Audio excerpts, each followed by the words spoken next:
विद्यार्थी मित्रांनो, सह्याद्री ट्युटोरियल्समध्ये तुमचं स्वागत आहे. हा प्रश्न ना बऱ्याच मुलांच्या मनात आहे. बऱ्याच पालकांना पण हा प्रश्न पडतो.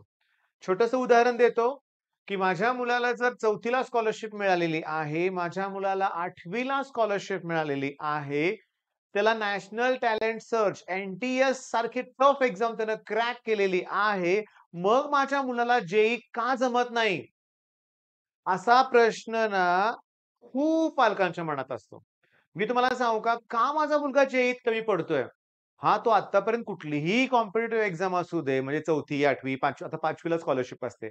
या सगळ्या एक्झाम क्रॅक करणारा मुलगा जे-ईत का मागे पडतोय? मोठा प्रश्न आहे ना? तर मी तुम्हाला सांगतो गेली 4 वर्ष आता काही गोष्टी मी इथं नावं रिव्हील करत नाही लक्षात घ्या. पण मेन पॉइंट काय की मला ना पुण्यातले बरेचसे मुलं भेटतात.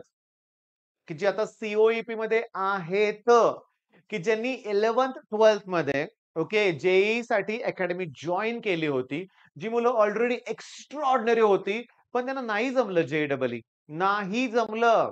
मी असं एक उदाहरण सांगतो. पालकांनीच मला स्वतःहून सांगितलं, जेव्हा फर्स्ट अटेम्प्टचा रिझल्ट लागला ना, तेव्हा त्या पालकांना मुलाच्या रूममधून रडण्याचा आवाज ऐकू आला.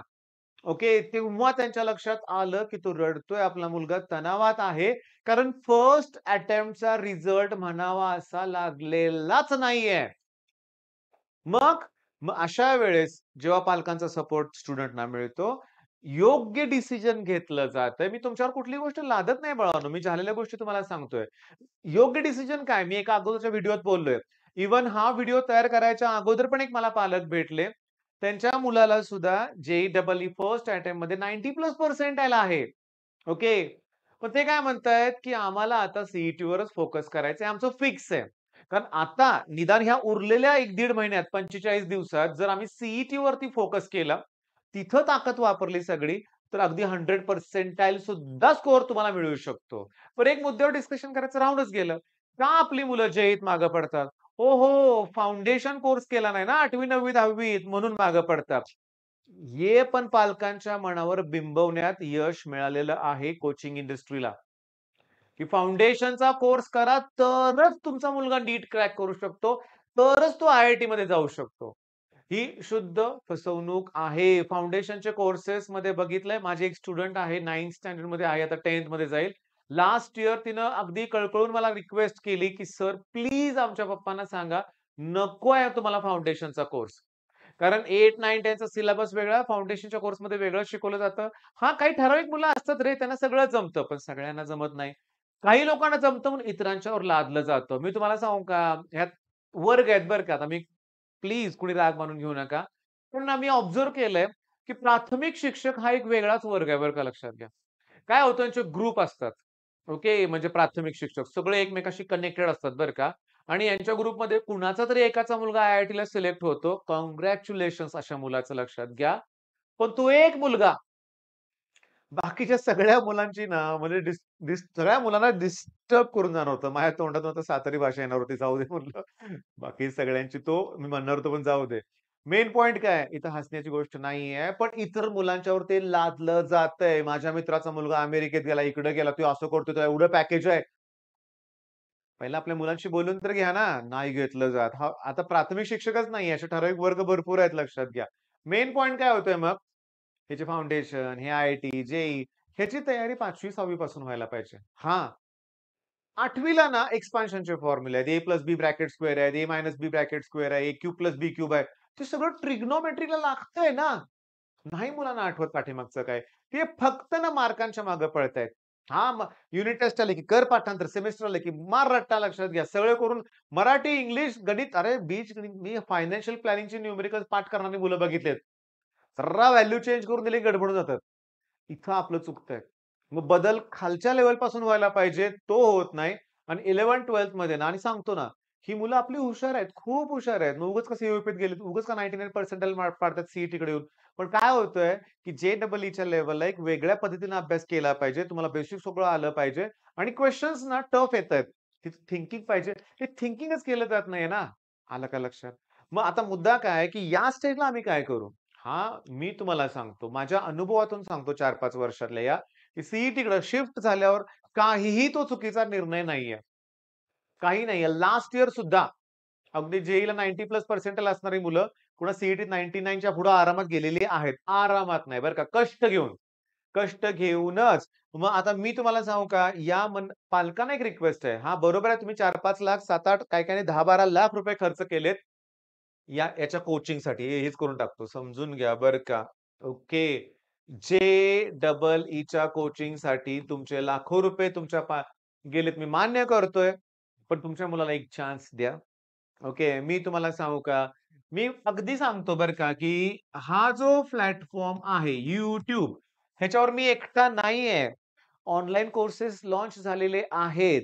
तुम्ही प्रत्येक कोर्स आता तुम्ही ज्या शिक्षकांना फॉलो करत असाल, जे शिक्षकांचं शिकवणं तुम्हाला आवडत असेल, त्यांचा कोर्स घ्यायला काय हरकत आहे?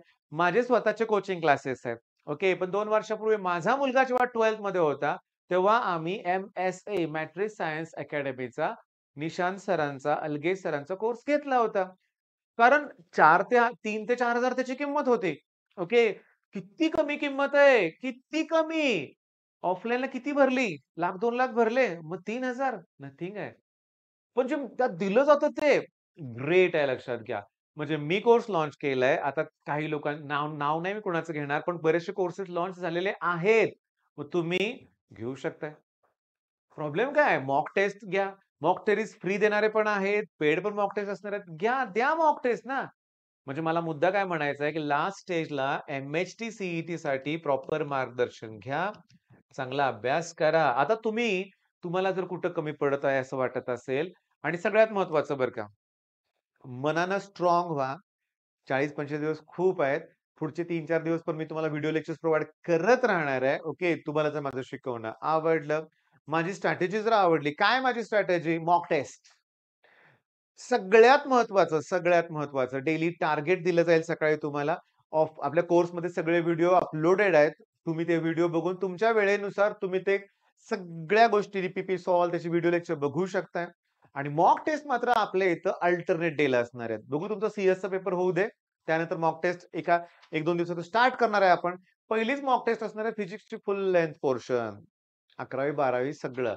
मग त्याचं next day video lecture plus return solution. त्याच्यानंतर पुन्हा chemistry, maths, alternate day test. मला माहिती आहे ही जबरदस्त होणार आहे. सिरियसली. टॉपिक वाईज टेस्ट घ्यायला मला आता काहीच त्यात अर्थ वाटत नाही एवढ्या कमी वेळात. विनाकारण काय होणार एखाद दुसऱ्या टॉपिकचा कॉन्फिडन्स वाढणार आपला पैकीच्या पैकी मार्क पडल्यावर. वाह! अरे पण ओव्हरऑल प्रश्न ओळखता आले पाहिजेत. आणि मी मॉक टेस्टचं सोल्युशन फार वेगळ्या मेथडनं देणार आहे बरं का लक्षात घ्या. बरं मग या स्टेजला जे-डबल-ई का एम-एच-टी, सी-ई-टी प्रॉपर विचार करा. आता काही मुलं आहेत, आता मी तुम्हाला सांगतो. मी ना आदित्य नावाचा एक चॅनल आहे. सी-ओ-ई-पीतला स्टुडंट आहे तो. आदित्य सी-ओ-ई-पी असं सर्च करा. त्याने गेल्या वर्षी, यावर्षी सुद्धा टॉपर्स इंटरव्ह्यू घेतलेत. आता अशा मुलं मी बघितलेत, की जे जे-ई-मध्ये पण 99.9 पर्सेंटाइल आहेत आणि सी-ई-टी मध्ये पण 99 पर्सेंटाइल आहेत मुलं अशी. मगाशी मी काय बोललो? असतात काही मुलं, पण त्यांच्याबरोबर बाकीच्या मुलांकडे कंपेअर केलं जातं पालकांकडून. मग हे असं होतं. त्यामुळे ज्यांना जे-ई-ची प्रॉपर प्रिपरेशन केली आहे, त्यांनी जे-ई करा. तुम्ही सी पण करू शकताय. ओके. फक्त एक्झामच्या पॅटर्नमध्ये फरक आहे, बाकी काही नाहीये. ओके. पण जे केलं म्हणून सी आपोआप होईल असं नाहीये बरं का. प्रश्नांच्या डिफिकल्टी लेव्हलमध्ये फरक असला, टाईम मॅनेजमेंट इम्पोर्टंट आहे. पुन्हा तेच मग आपल्या मॉक टेस्ट कशासाठी आहेत मग? त्यासाठीच आहेत. ओके. मग आता सगळ्यात महत्त्वाचं बरं का, मी नेहमी सांगत आलोय, की हा प्रश्न बघा, की ॲक्चुअली कुठल्याच YouTubeवरच्या शिक्षकांना एकमेकांशी कंपेअर करू नका. प्रत्येकाची स्टाईल वेगळी असते टीचिंग, प्रत्येकाची मेथड वेगळी असते. खूप कोर्सेस आहेत. तुम्हाला योग्य वाटेल तो नक्की पर्चेस करा आणि अभ्यास करा तुम्ही. All the best.